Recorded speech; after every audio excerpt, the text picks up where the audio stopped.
So, it is 7 o'clock, 7:01 actually. We are in Pahrump, Nevada, Valley of the Dirt People, which I say affectionately all the time. I'm with Chris Real, or Chris Real, or Chris, how can you say the name also? Real. Real? Yeah, so I wasn't too bad. Not bad. Somebody told me Real. It's real. It's Chris Real. Chris is Real here tonight, and we are on Tech Talk Taco Tuesday. This is edition number 33, which will more than likely drift into the next edition because we have so much stuff to cover, and I only have Chris for a little while. So we're going to try to knock it all out. We're going to try to segment it into I don't know whether we should. I think we should talk about oils first. Or because everybody wants to know about oil. So do I. We'll do the first half of this segment on. We'll have the oil questions come in. So that's your cue on the message boards if you want to have your oil question answered. And I know how this works is we're going to start talking about stuff, and it's going to prime some other questions. So you can. If you have questions, we'll kind of take a second good look at it. I have some questions here on the board, which I don't know clipboard. I don't know if we'll get to, and hopefully we'll all start doing some learning. But Chris has a disclaimer. Okay, I do have a disclaimer. I'm Chris Real with DPS Technical. I'm a motorcycle guy. My job involves a lot of proprietary stuff. So tonight. This is not professional technical consulting. It's educational entertainment. If I make a mistake, it's all Jimmy's fault because he's invited me here and he's given me some really good tequila. But let's just have some fun and hopefully it can be informational, educational, but not legal. That's my disclaimer. Well, you already did better than most of my co-hosts. Well, I'll probably be cutting you off, and people will tell me, "Shut up, Jimmy, and let him talk." But I managed to just turn around, get a full pour in, for me, and I didn't have to worry about talking back into the microphone or jumping in. So that's good. We're off to definitely a good start. We got a few people in the room checking stuff out. So. One of the questions I always get, and you've known me for quite a long time, it's like, hey, Jimmy, what oil do you run? And you say, it's funny to watch because I kind of stutter sometimes, and I hiccup, and basically I never give an exact, real straight answer because the kind of oil I run is not necessarily a straight answer. I run kind of whatever I can have my hands on at the moment. It could have been what was given to me for free, which is often the case. We're testing bikes all the time, and sometimes people give us oil to use. It could be the cheapest stuff I got down at Walmart. It might have been what I had left over from some other project I was doing, and it might be a mix of all of those. And so how bad is what I'm doing truly for my motorcycle? Jimmy, as long as you have oil in your motorcycle, you're ahead of most. I went through your cupboard just a few minutes ago while you were sorting out your stuff, and you've got a nice selection of miscellaneous oils and chemicals, and none of them are bad. And so as long as you put something in that sort of matches what your needs are, you're ahead of the game. So... and I saw some petroleum oils in there. I saw some synthetic oils in there. I saw some mystery stuff in odd bottles. Some of the mystery stuff came from you. Yes, and I'm gonna enlighten you a little bit on that. I see something that I know that I gave you personally a long time ago. There used to be a Post-it note that said, "Do not get this on your hands." Well, that was before we got official disclaimers. Yeah, disclaimers. Yeah, no, that's a super lube. Yep. That was that super lube stuff. So yeah. I know Chris from way back in the day when I started, when I became a KTM factory rider. Part of our deal was we were, you knew I was going to bring this up, Duralube, right? You were in charge of Duralube, correct? Yes, I was one of the principals and one of the founders of Duralube and one of the original test riders, and bought into the company using student loans and went through the entire history of the company until we found somebody that had a big enough check, and we sold it. So yeah, I was there from day one till the last day under that label. Because my perception, like right from the early days about that was, I always thought it was a big company. Because if you were going to sponsor, a factory team at the time, because you had myself, Danny Hamill, and Dan Smith. Correct. We were the factory recommended oil from our friends at KTM Motorcycles when it was KTM's on the West Coast and Pitton's on the East Coast. That was definitely even a little bit before, just a little bit before my time. So, it was funny because at the time I came from running a brand called CalGuard, and I know Danny was always Maxima. Mm-hmm. And I don't know what Dan Smith seemed like he had kind of bounced around a little bit too. Yeah. Oh God, what was that? There was another brand that's probably no longer that visible in the motorcycle market at the time. But we had and here's the funny thing is that was the time when we were pushing especially on the smaller displacement bikes, we were pushing those things as far as I was racing a 125. And Danny was racing the 250, and he rode the 250 like I rode a 125, which was pinned all the time. And we had after a little while, we had a pile of cylinders because we kept sticking the pistons. We were seizing them, and it was. I remember I was always just frustrated because I wanted to run the oil, but I just didn't have any success with it. We tried a whole bunch of different stuff, and this is probably one of the few times that I would actually say I had a consistent failure using a product. It was like, okay, this product wasn't up to what we were pushing it to. And I'll agree with that. You were kind of in the middle of a pretty significant global technology shift. We were just evolving away from leaded gas to unleaded fuel. Yep.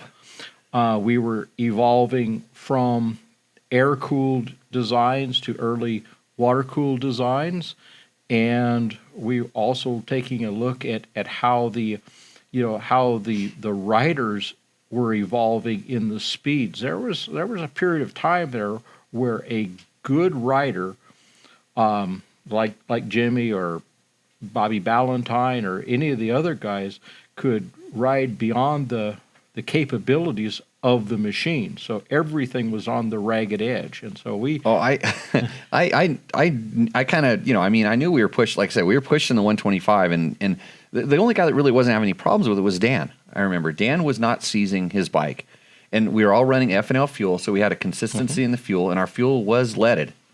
Because at the time it was pretty inconsistent what you were getting at the gas station. So we were trying to keep everything consistent. And I remember we were tried jetting. We would have to, in order to get the bike to survive, we'd actually have to jet it to where it wasn't fast anymore. It just right. and then so that wasn't an option. It's like, okay, I want to have the fastest bike. I had the fastest bike, but I wanted to have the fastest bike by another level. And we, like I said, we ended up in a season. And KTM was also having a problem, especially when I moved up to 250s with power valves at the time. Yeah. And so that was kind of an issue. There was a lot of heat being stored up right behind the back of that power valve, and then the power valves would snap. And but I remember talking to you, and you're like, "Don't worry, we're gonna fix this." And KTM said, "We don't care how many cylinders it takes to get to the bottom of this." And the cylinder pile got pretty big before we kind of ended up, okay, just go back to running what you guys know works, so we don't have any failures during races. Because luckily we were able to do all this testing. We're never forced to do testing during racing. No, that is a bad recipe. And as a team manager, we look at the results, and if we are testing on race day, it's never good.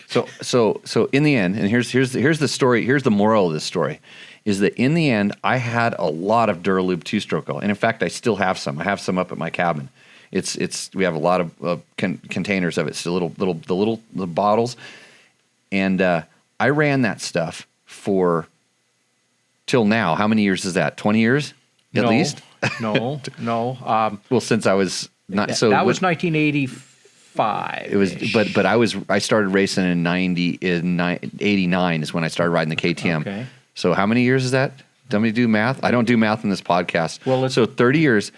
I've been running that stuff for 30 years in my KTM 200 that lived up there for a long time, in all of my chainsaws, in any of my friends' bikes that rode up there that needed two-stroke oil, including Dave Donatoni's CR250, which often didn't even have coolant in the radiators. And that stuff performed flawlessly as long as you weren't trying to wring your bike's neck. And I mix two-stroke oil kind of the same way. I mean, I don't mix like a castor and a synthetic or a petroleum in two-stroke oil. I'm smart enough not to do that, to mix dissimilar oils, but that stuff actually was really, really good. I mean, except for 10/10ths. And there's so few people that use stuff to 10/10ths, but they think they do, or they want to, or they need to. And I think this goes back to your point about oil in the beginning. It's probably best just to start by making sure you have oil in your motor and enough of it. Yeah?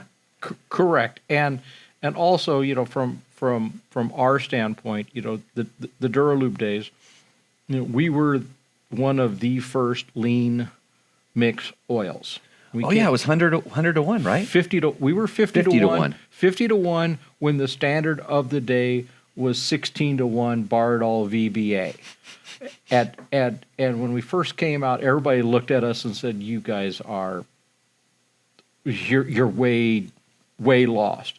And we had figured out some things that were pretty leading edge early, and then about the time things were the fuels were changing, we discovered some other technology which was quite unique, and we were bringing that forward, and there were some challenges with the 0.1% people. Yeah, that's a story I just told.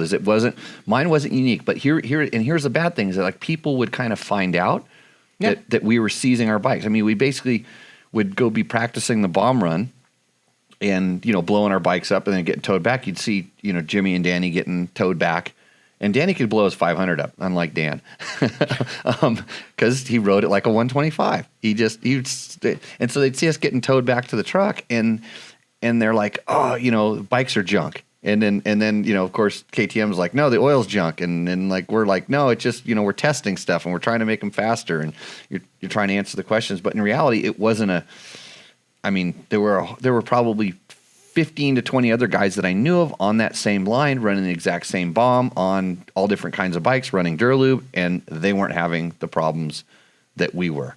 So yeah, and you got to remember when the speeds really changed in that era.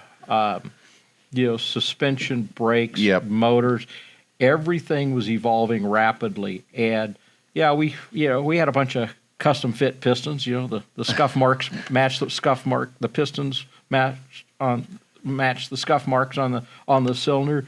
But some of the vehicles were literally breaking in half. Wheels were coming unwelded. So it's not like today. It's not like today. Yeah, I mean the good old days. Some of those days weren't all that good. Yeah. And I remember in the early days of, when I was racing 125, I could keep up with 500s and 250s going across the valley. Sure. And I remember I came back, and raced a couple races on 125 maybe 8-10 years later, and no way. Not even close. And what changed? The bikes weren't any faster. The suspension got better. So all of a sudden everything's, getting ridden harder. The engines are taxed more, things of that nature. So, interesting, good times. But that was how I met you. You probably thought I was a pompous little racer prick kid. No, as a matter of fact, I kind of remember a meeting that we had, and I know that you had challenges, and I was at most of the races, and I saw I saw you pushing the guy in front of you with a very stiff rope. But I know that we were all doing our absolute best to push technology forward, whether it be suspension or oil technology, and we were dealing with a lot of variables. The bikes, the fuel, the riders, brakes, everything, and at the end of the day, we solved the challenges, and I think towards the end before KTM, and that's when KTM went bankrupt. That's why I stopped riding for them. I think at the end we were actually running the 2-stroke oil. Yeah, I'm pretty sure at the end, and I don't think I actually, in all honesty, I think by then I wasn't riding the 250 that fast, anyways. well, my bike got faster, and I didn't have to use all it had. The bikes definitely evolved, and I don't care what color the fender is. I mean, if you had, in that day the fenders were white and white KTMs. Yeah, white KTMs. Right before they were white. No, they were white and teal and white and purple and red, white and blue when I started. Yeah. Yeah, so they're all different colors. But they all got better, and now there's some wonderful motorcycles out there to choose from, and some really cool things coming for the future. But I guess that's another discussion. That's where you zip. You can't talk about it because you've probably ridden what, the 2022 stuff yet? Maybe, yeah. Allegedly, I can't confirm or allegedly, deny. Yeah, maybe some 2022 stuff. I don't know how I know that either. But so one of the other questions I get a lot, and this is funny because it is back to 2-stroke oils, because we do get a lot of 2-stroke questions on the show.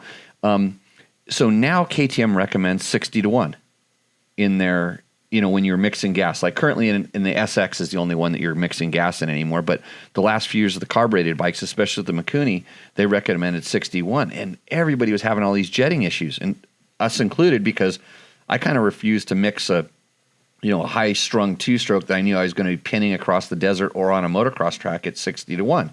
Couldn't do it because I'm always been a 40-1 guy, or however much that is, just three glugs and a capful. Yeah, for every gallon. Yeah, something like that. So, but they said just do it, and so for sure at that point I went and got Motorex, because now I'm playing their game and I'm going to use what they recommended. So I got my hands on Motorex and I ran it at 61, and all of a sudden the jetting got cleaned up.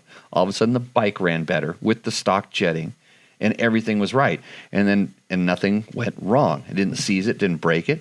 So then I switched over to whatever oil I was custom with, whether it was, what the oil of the week, whether it was Maxima or whether it was Redline, or, I have some old CalGuard, and if I had some Duralube out here, I would have poured it in it too, and kept running it at 60-1. Never had a problem. And now we hear about what these oil injected bikes are doing, and the same thing with Beta. Beta's they had the Cayenne on it, so it was a little less finicky, but they were also recommending go, a lot leaner with the oil to gas ratio. Right, and one of the things that gets overlooked is what the actual oil ratio really is. So if it's all concentrate, there's no mixing agents in there, any solvent, and it's not pre-diluted in the bottle, then the actual volume of oil that you're putting into that gallon of gas and shaking can be significantly less. But if you have an oil that requires a mixing solvent to be put in with it, well then of course the solvent doesn't burn real well and it doesn't lubricate very well, so you have to use more to get the actual oil to fuel ratio correct. So that's one of the things that people, back in the day, it was standard procedure to have a high viscosity oil in the bottle cut with 15 or 20% solvent, and then of course you have to use more oil. And so if you're more than a C student chemistry wise, you could figure out how to formulate an oil that would actually mix with gas, and the gas is obviously a petroleum, and so if you have a petroleum that kind of dilutes fairly easy in the gas, you're in pretty good shape. But today there's a lot of B+ students and a handful of A students that are making oils. So everybody's had to up their game, and that's the wonderful thing about the motorcycle and the racing industry. You know, if you're a C student, you get smoked. Yeah, quickly. And so kind of, on that, so that we're just, sometimes the oils, everything's getting a little bit better. And even though sometimes maybe the gas, and I want to talk about the gas, maybe we'll hit, I want to get onto another thing before we go on to gas, because you're kind of an expert on that as well. Have a lot of experience. Well, if you're the oil guy and you're 50 to 1, that means you have 2% of the equation.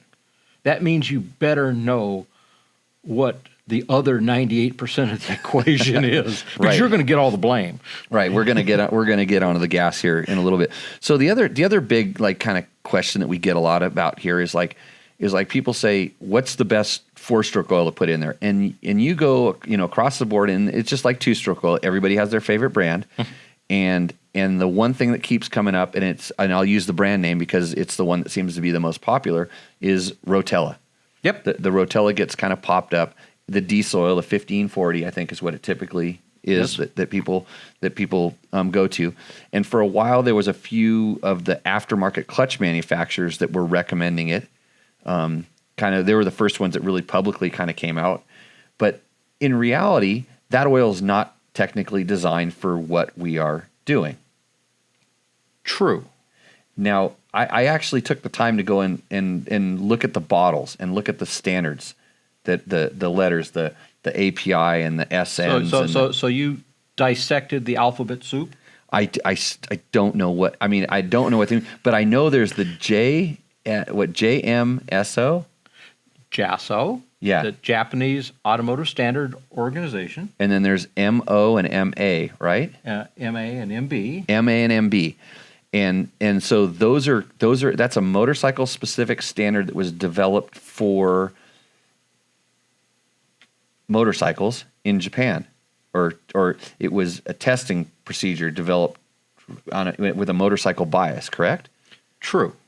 Okay, you step in anytime I start making stuff up or getting things. No, you're incorrect. But you're pretty close, and if I can just kind of wade in so you don't get too lost. Cut it, yeah. Okay, the API, the American Petroleum Institute, all of the institutes kind of rely upon testing organizations or standards organizations, whether it be SAE or ASTM, Society of Automotive Engineers, or American Society for Testing Materials, and so we all participate in these groups. And the Japanese, since they have a lot of motorcycles, and they were having to deal with automotive oils, they say, well, time out. Let's take a look at what our challenge is and develop a standard that addresses the common gear case, crankcase, and clutch. And before you go crazy, so the biggest difference between most automotive engines and a motorcycle engine is the fact that we have a wet clutch and a transmission mixing with the same oil that's lubricating our piston and our crank and our cam chains and valves, everything. And we don't have any oil pressure. Oh, really? Compared to a car? I didn't know that. Yeah. A car at idle. My Toyota. Can I say Toyota? You can say whatever you want. My Toyota has about 60 pounds of oil pressure at idle. Right. My motorcycle will never see 60 pounds of oil pressure throughout the system. I did not know that. So we have a mixture of pressure, mm-hmm. and we have a mixture of fling, and a mixture of dip and hope. Dip and hope. No, that's what Can I get a modified dip and hope for my bike? Well, Briggs and Stratton always had a dip and hope where you dipped in the oil and flung it around. I have a crank of one of those laying. It was actually a Honda generator motor that didn't dip and hope good enough. And so the motorcycle motors are so compact, and they get run pretty hard, but they don't get run that many miles, not really. And so the lubrication system works pretty good. It's a pretty lightweight system. The oil pumps are they're tiny. They're tiny. Sometimes they're even a reed valve. I remember. So I remember the old Huskies. Yeah, the old Huskies that used a reed valve as the oil pump. Yes, and I do too. And when that would get a little piece of stuff in there and hold the reed open, then you got nothing. But that's dip and hope. That's dip and hope. So motorcycle oils are formulated for specific applications, and the MAMB, one is friction modified and one is not. So the friction modifier, if it's a real slippery oil, kind of makes the clutch go a little bit crazy, or allegedly, or it may not be good for the clutch. And some non-friction modified oils are a little bit grabbier, and the clutch is a little bit happier. And since the transmission is stirring the oil, the formulation becomes a little bit more critical, because the transmission, it's a gear ratio thing, but from a lube engineer standpoint, it's an air stirrer. It stirs air into the system, and your dip and hope don't like air. so your oil gets foamy, essentially. Correct. And they put modifiers in there to reduce that. Correct. And they put modifiers in oils to make them slipperier or less slippery. Mm-hmm. Yep. And that's and that changes based on emissions regulations. A lot sometimes. Of that's more on the. I always compare oil to like a chocolate chip cookie recipe: egg, sugar, flour, chocolate chips. And so you start balancing things back and forth. So we've got the additive package, which is the anti-wear. That's kind of a emission thing. We've got the viscosity modifiers, which either change the viscosity a little bit or make it possible to run a lower viscosity base oil. So you have a lot of things in this equation, and you got to remember that motorcycles typically run pretty doggone hot. The oil gets pretty hot, and the clutch gets the oil really hot. So typically you'll have motorcycle oils that are pretty thermally stable. They're at the higher end typically of the the price range, and they're at the higher end typically of the performance range for what we'll call a passenger car motor oil. Okay. And so we go back to the Rotella. And I actually looked at the bottle, and the bottle actually it had the JSJM. What's the alphabet soup that I JASO? JASO. It had the JASO rating on it. Yeah, JASO, and it will either have one of the two. Yeah, and I believe it was. I don't remember exactly which one it was. See, that it's alphabet soup, but so it's really not that bad to run that oil.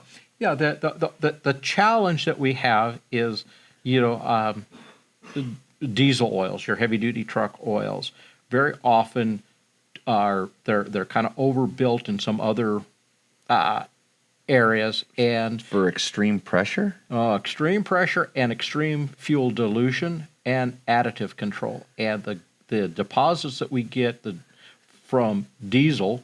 I drive a diesel, you drive a diesel. Yep. Are a lot different than the deposits that we get from gasoline. And the gasoline oils are formulated to protect grandma's grocery getter if she goes drives 100,000 miles in her car 2 miles at a time. And so we have to protect that. And the diesel oils are everybody, that those are formulated for the over-the-road trucking guy who, he'll runs it 12 hours at a time. 12 hours at a time with 2 log books and cheap,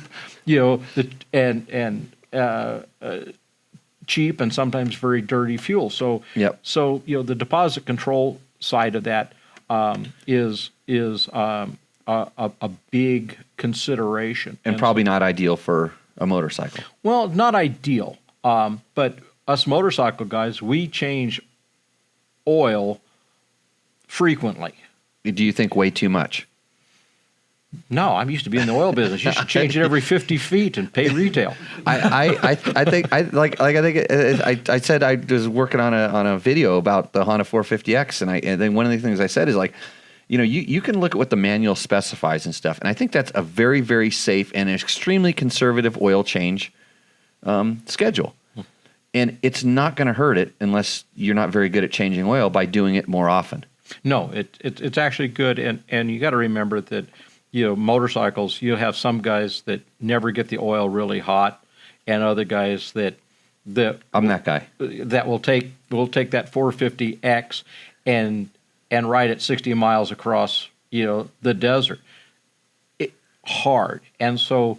When you get the oil hot and it starts to turn to carbon, starts getting dark, or if you're a clutch monkey and you slip the there's the best way to wreck oil. Yeah, and so the manufacturers are saying, look, if you just follow what we're saying, all you guys will live through. You'll never have any problem. Correct. Yeah. And it's for even on some of the manuals they have a quote racing schedule and a regular guy schedule just to be safe. Yeah, I think. Although I would feel pretty safe being just the regular guy schedule, even if I was the race guy, unless I'm one of those abusive guys that hammers the clutch or, likes to, and then the other thing is like when you get contaminants in there, so you're in a really moist environment and there's some open breather on it and you're going to get moisture inside of there that wrecks oil. Yes, it does. It wrecks bearings and then which hopefully your oil sticks on. Oh, and the other thing I love is the so cold startup.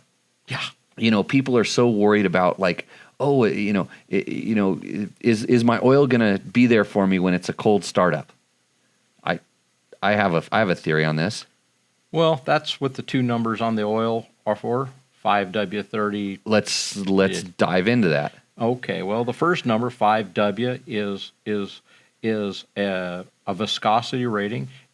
Based on flow rate through universal centistokes, the amount of oil at 32 degrees that'll flow through a fixed orifice, and then okay, so the 5, and so let's just 5W is the winter. Yeah, so that's the cold, that's the W, and so 5 flows more than 10.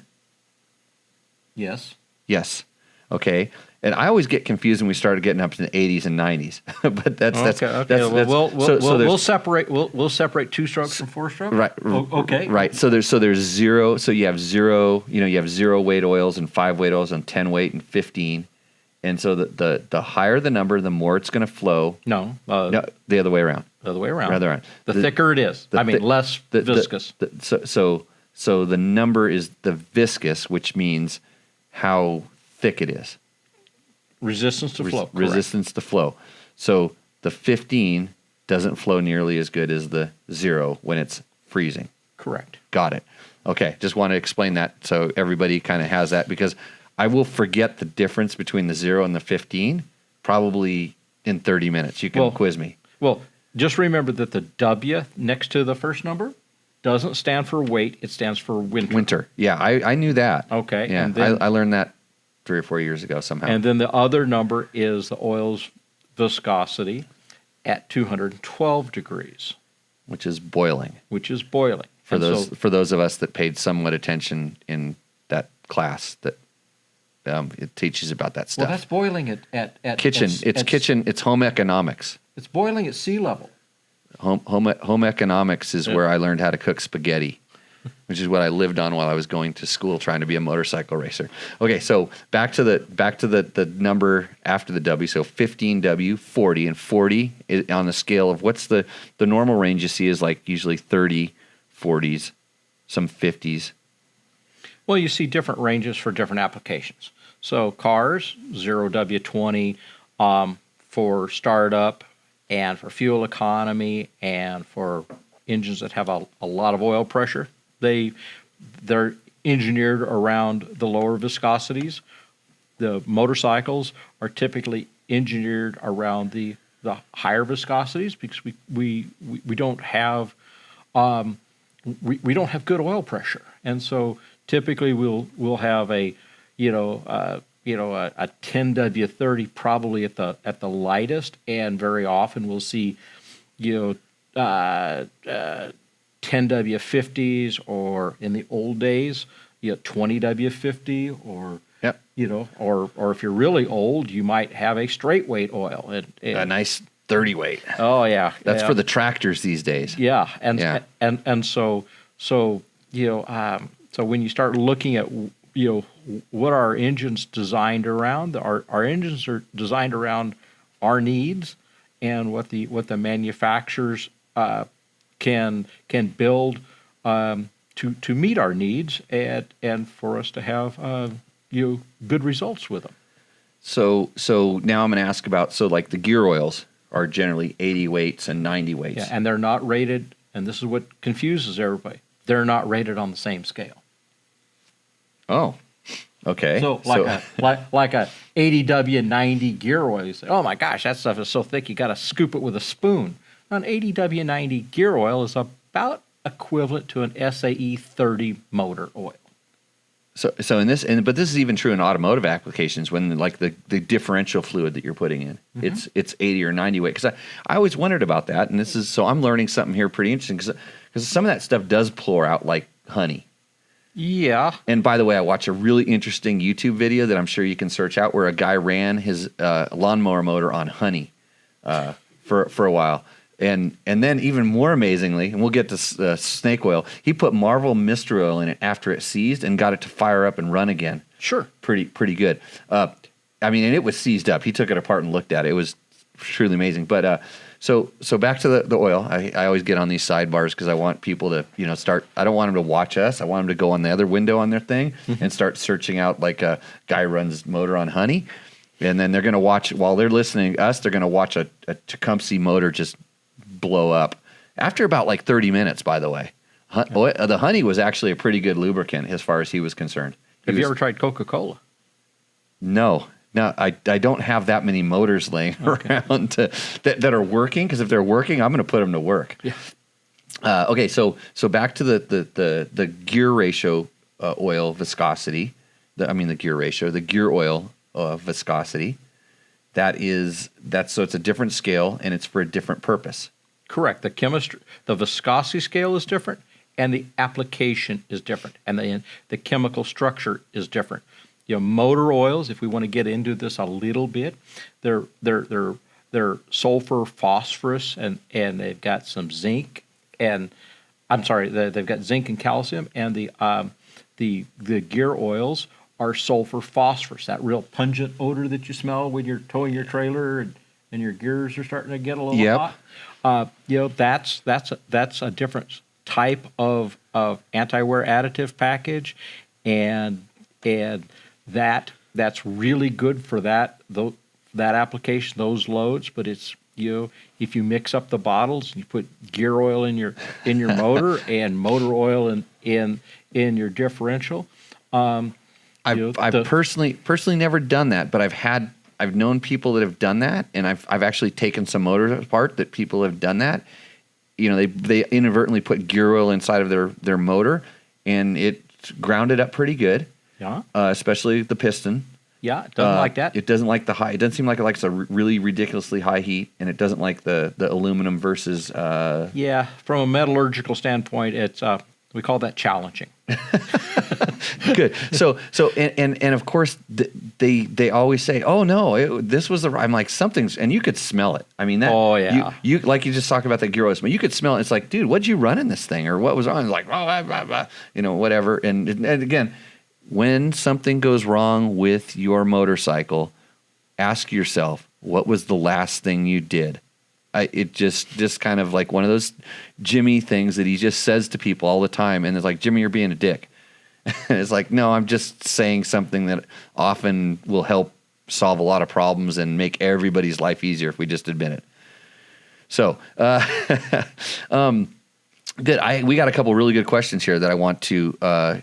Justin Bradley asks, I have a bunch of 10W40, but my new bike specs 10W50. Will the 10W40 hurt it? No. I agree. I'm going to say no, and I'm not even an expert.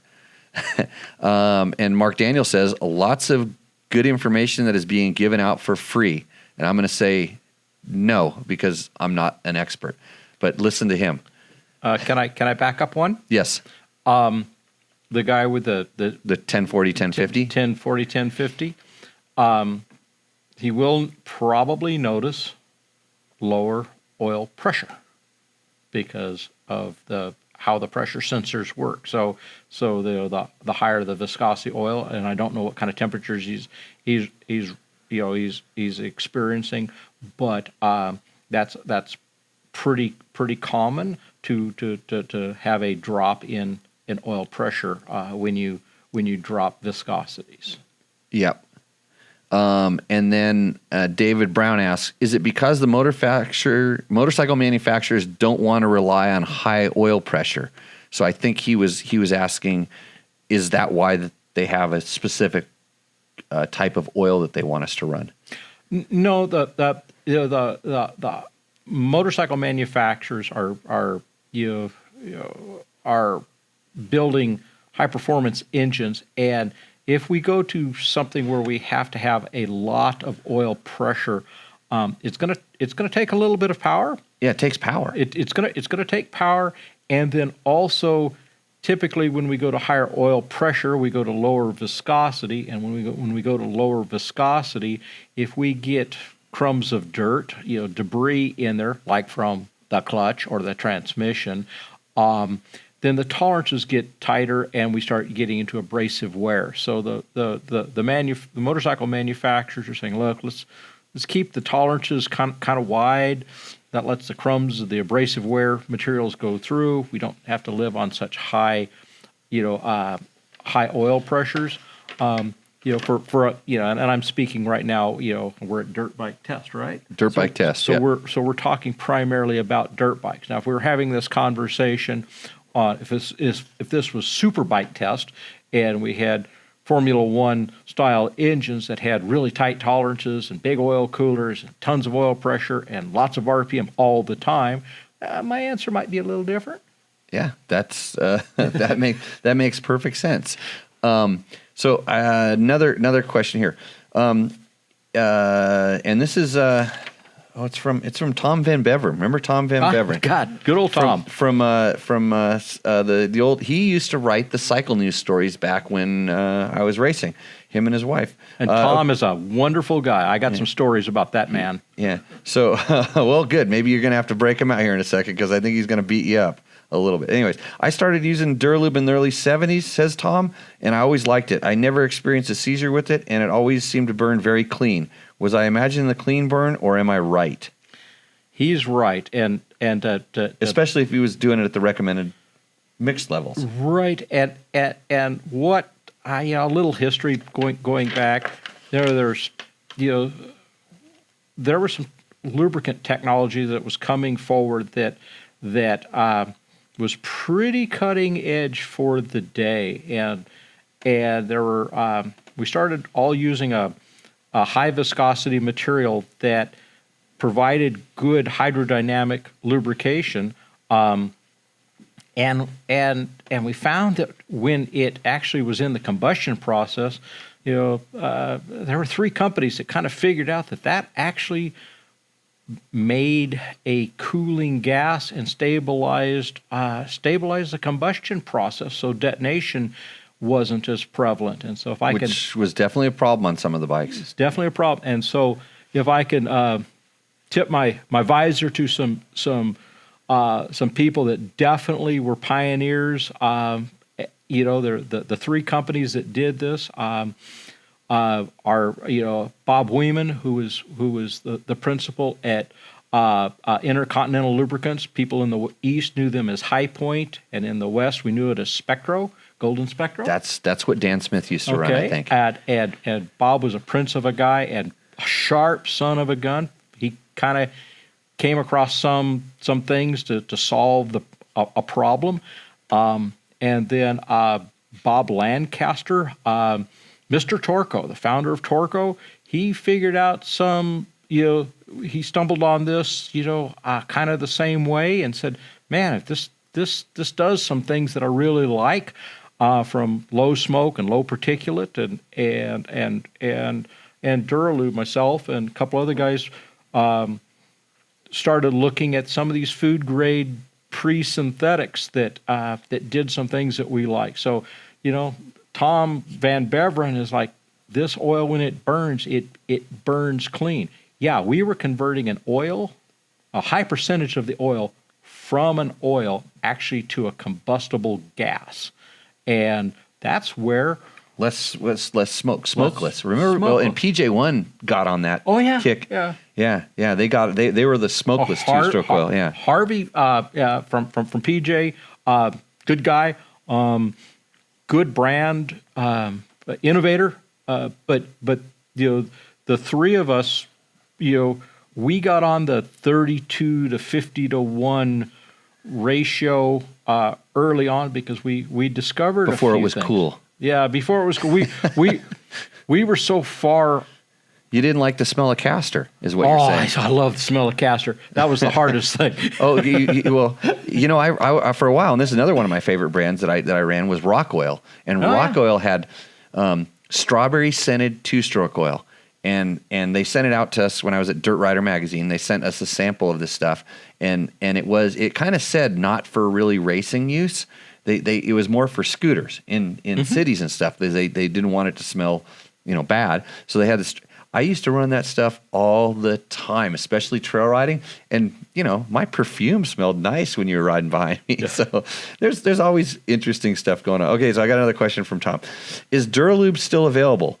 I've been using two-stroke oil I get at lawnmower shops called Champion Oil. By the way, Tom, you are a cheap sucker. Bottles look identical to old Duralube ones. It sure performs like the oil, and it's very easy to find and is cheap. See, I told you. Is it the same oil?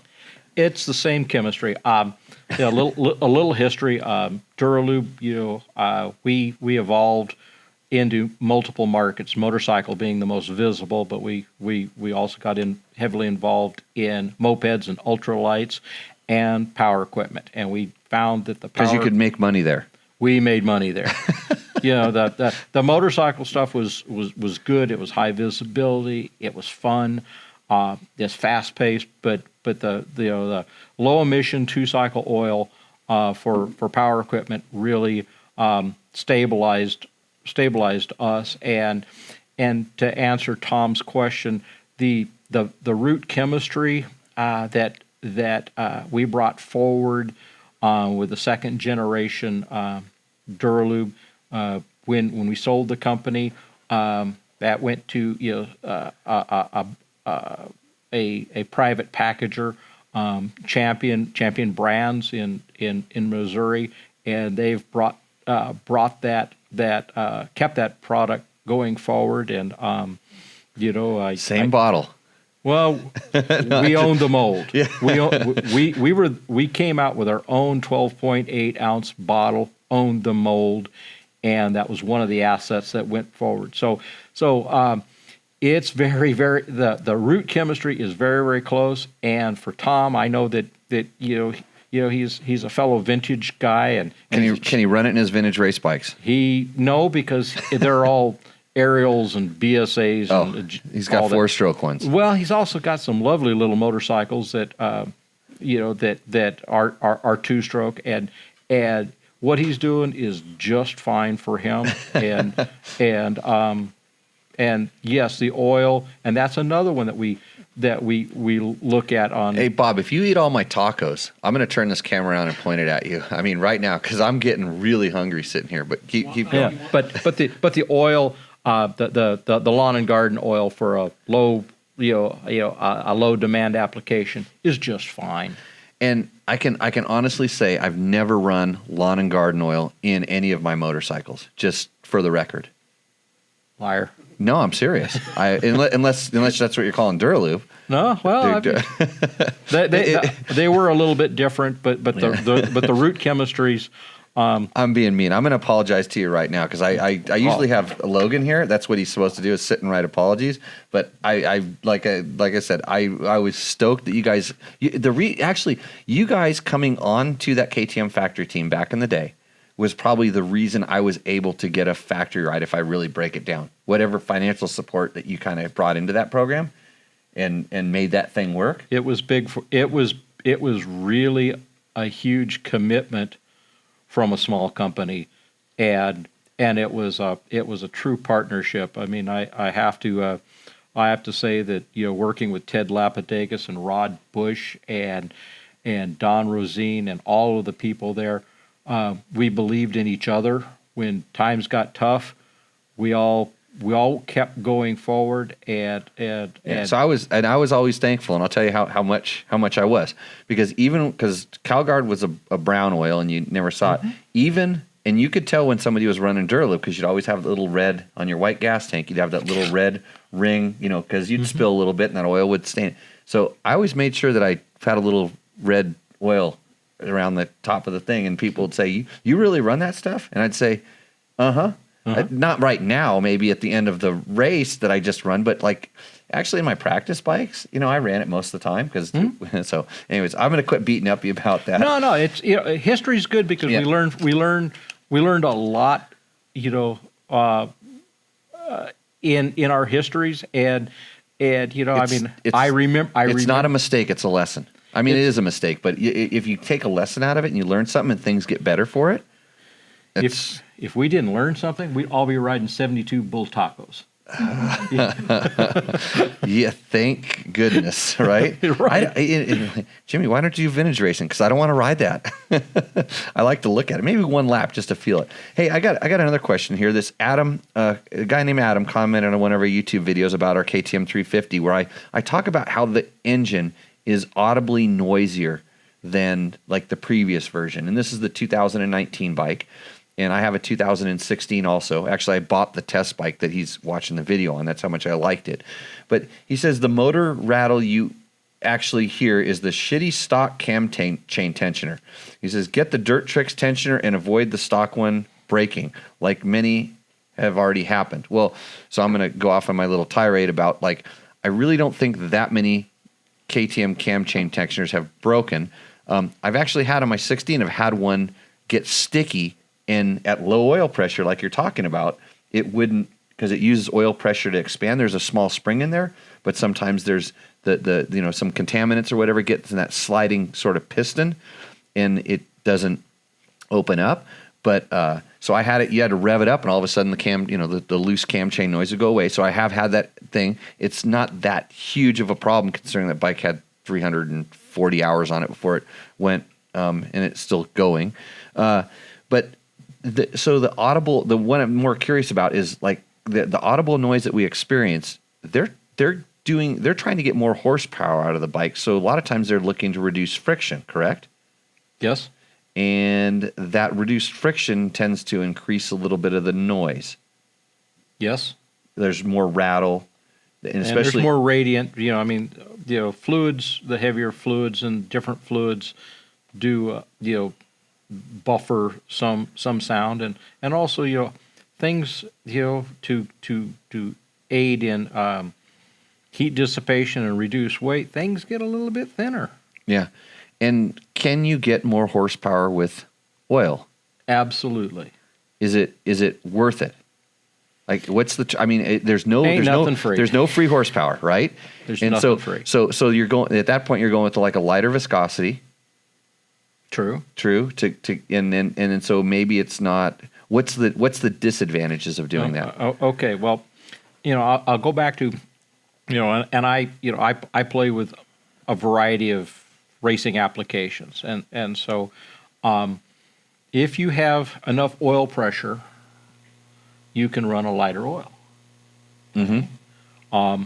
You keep with the oil, high pressure. So you're relying on the pressure of the oil to fill up the orifice, as opposed to the molecular structure of the oil to hold the parts from galling. Yes, essentially. But the other side of it is there's some magic in oil. That's where the additives play a huge role. So you can actually have two oils that are exactly the same from a viscosity standpoint.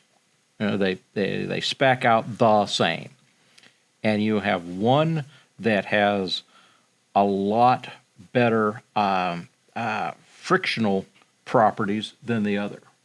And that's where the that's where the A student and B student he starts earning his keep. And so there's some magic there, but when you start going that way, and that's in a race application, I'll tell you right now, there's between 2 and 5% horsepower change in oil. And if you don't think that that's worth having, when you start doing the restrictor plate, NASCAR, Daytona things, and you come up with 50 extra horsepower, that's money. So potentially in motocross racing, let's talk about this. In a 250F, you probably should think about oil. On a 450, I don't think you need to. There's a lot left over when you're riding a 450. Yeah, and the 250F guys they're ringing it. They're ringing it, and they're also maintaining high RPM, and that in itself keeps oil pressure and volume through the system going, and so the oil starts making a difference, and the oil makes a big difference on ring seal. And sometimes we start going the opposite direction. We start getting more horsepower when we start increasing viscosity. So it really you got to know your stuff. You got to know your stuff, and you got to test. And then you've got to do a little bit of forensic analysis. And everybody wants to cheat and say, just what do I run? Well, what you do is what are you running? It's because it does make a difference. I mean, just what this one guy runs may not be the same because your setup might be different. The way you ride may be different. Mm-hmm. I mean, I talk about this all the time. I like people to kind of at least test a little bit. Everybody just wants to take the pill. They want to take the pill and take it and everything be better. They don't want to do the work. They don't want to do the push-ups that would actually do something where the pill would be a little bit easier. So we've kind of gone for about an hour here. So I'm going to let you know what we're going to do here.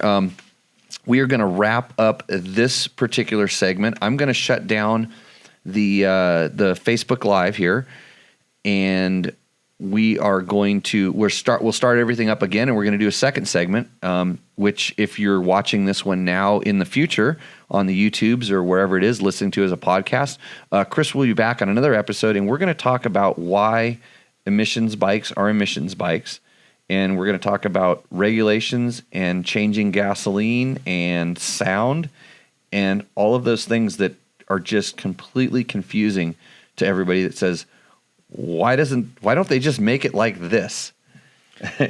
Why can't you ride your KTM SX or your Honda CRF R on the trails or down the street or whatever? So we're going to answer those questions. So, sure.